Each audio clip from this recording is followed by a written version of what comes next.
Assalamualaikum warahmatullahi wabarakatuh. Alhamdulillah, wassalatu wassalamu ala sayyidina wa maulana Muhammad ibn Abdillah wa ala alihi wa ashabihi wa man tabi'ahum bi ihsanin ila yaumil qiyamah.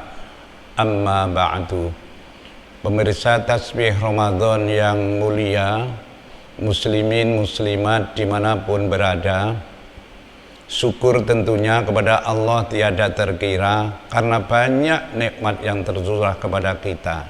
Salawat salam senantiasa kita sanjungkan kepada baginda junjungan kita Nabi Muhammad sallallahu alaihi wasallam. Semoga syafaat beliau tercurah pada kita sekalian. Kaum muslimin pemirsa tasbih Ramadan, dalam sebuah kitab Nasaihul Ibad disitir dalam sebuah pelajaran yang bagus untuk kita sekalian, yang kurang lebih berbunyi inna syangairal imani arba'atun, yang menjadi tanda-tanda iman itu ada 4. Yang pertama at-taqwa, taqwa. Yang kedua al-haya, rasa malu. Dan yang ketiga asyukru, rasa syukur. Dan yang keempat as-sabru, sabar. Kaum muslimin, tampaknya kalimat ini sederhana, namun di dalamnya manakala kita kaji adalah dalam sekali. Iman akan mempunyai tanda-tanda yang menggejala di dalam kehidupan ini manakala 4 hal ini nampak dalam pola kehidupan.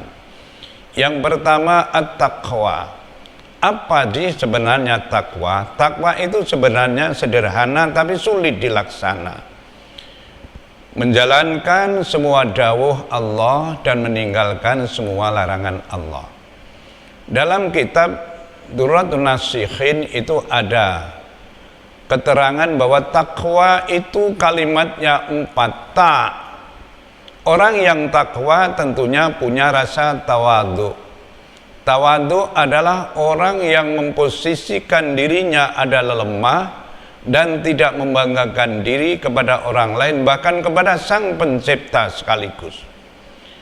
Karena kita posisi lemah, mestinya menemukan apa yang disebut orang lain kita butuhkan. Karena kita butuh orang lain, tentunya tidak akan menyia-nyiakan orang lain adanya. Tawadhu. Yang kedua qanaah. Qaf, qanaah. Qanaah adalah menerima keadaan yang ada setelah berupaya sebatas kemampuan kita. Qanaah adalah kondisi batin yang dalam, tidak akan meraih sesuatu yang di luar kemampuan kita. Kemudian wau adalah wara'ah. Wara'ah adalah punya harga diri.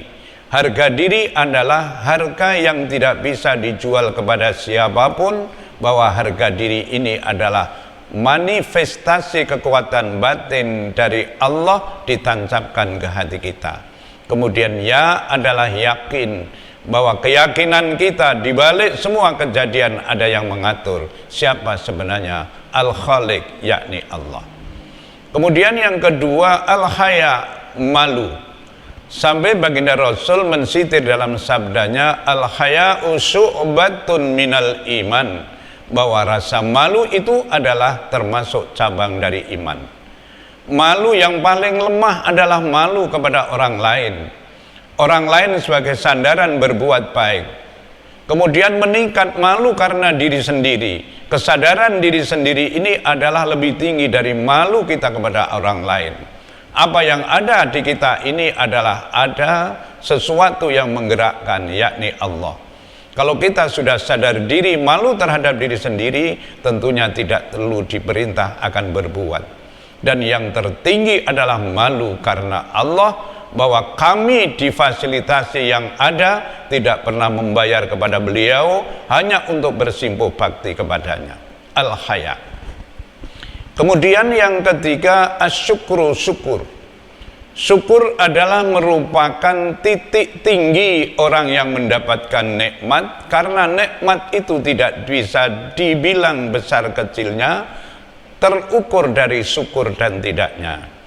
Asyukru bil jinan, minimal orang syukur dengan hati yang sedalam mungkin. Ketika diberi nikmat akan berkata bahwa ini adalah Allah yang memberi, sekalipun orang lain sebagai lantaran. Idza ruziqta rizqan qalilan fala tanzur ila qillatihi walakin inzur ila man a'taitahu.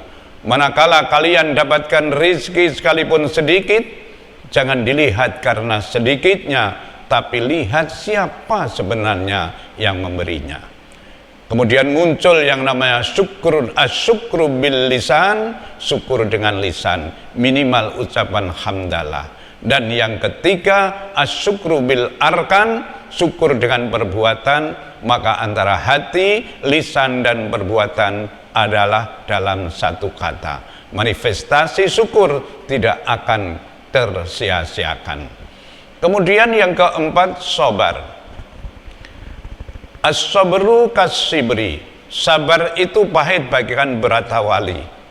Sabar adalah ucapan mudah kiranya, tapi sulit untuk dilaksana. As-sabru mindat ta'ah, sabar menghadapi taat. Manakala orang sabar menghadapi taat, tentunya orang akan berbuat baik sesuai aturan yang Allah perintahkan. Kemudian yang kedua, as-sabru 'indal musibah. Orang sabar menghadapi musibah. Manakala kita diuji oleh Allah sesuatu yang tidak menyenangkan hati, hati akan berkata, dikembalikan siapa sebenarnya yang memberikan ini, yakni Allah. Kesabaran akan muncul bahwa hidup ini adalah serba ujian. Kemudian as-sabru mindal ma'siyah, sabar menghadapi maksiat. Lingkup kita barangkali di rumah tangga, keluar sampai tetangga, bahkan dimanapun kita berada, tidak bisa lepas dengan peri kehidupan maksiat. Peri kehidupan maksiat ini akan selalu menggoda, karena apa? Berkaitan dengan apa yang namanya nafsu. Di mana nafsu ada, di situ akan senantiasa menggoda apa yang namanya iman. Iman dan nafsu senantiasa akan bertengkar dalam tubuh kita. Kalau kita tidak mampu mengendali rasa kesabaran, tidak sedikit orang yang terjerumus di dalamnya. Bahkan yang kemudian as-sabru 'indan ni'mah, sabar menghadapi nikmat. Nikmat tidak dipandang besar kecilnya, tapi nikmat dipandang dari mana asalnya.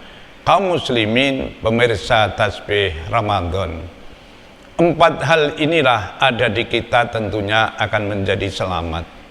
Namun orang tidak bisa terhindar dari berbagai macam persoalan hidup. Persoalan hidup adalah jangan dihindari, perlu kita sikapi.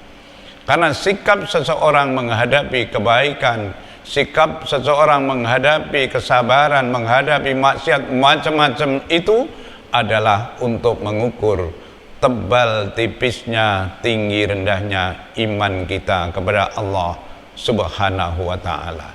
Coba kita bayangkan, andai kata Allah tidak sayang kepada kita, betapa kita diuji 2 sampai hampir 3 tahun ini. Musibah pandemi ada di lingkup kita bersama. Banyak kawan kita yang lewat berbagai macam cara dipanggil oleh Sang Pencipta, tapi kita masih syukur sekali diberi kehormatan oleh Allah, diberi sehat. Dan sehat inilah mari kita gunakan, semoga diberi sempat. Karena banyak orang yang sehat tapi tidak sempat, tapi ada orang sempat tapi sudah tidak lagi sehat.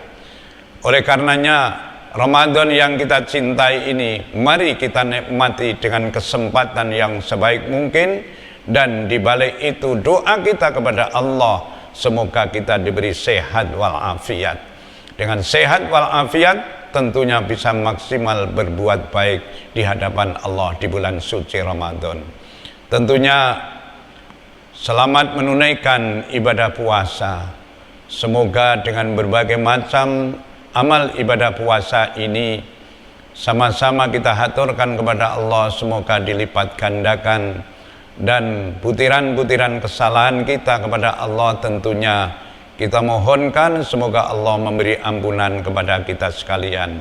Sekian dan terima kasih.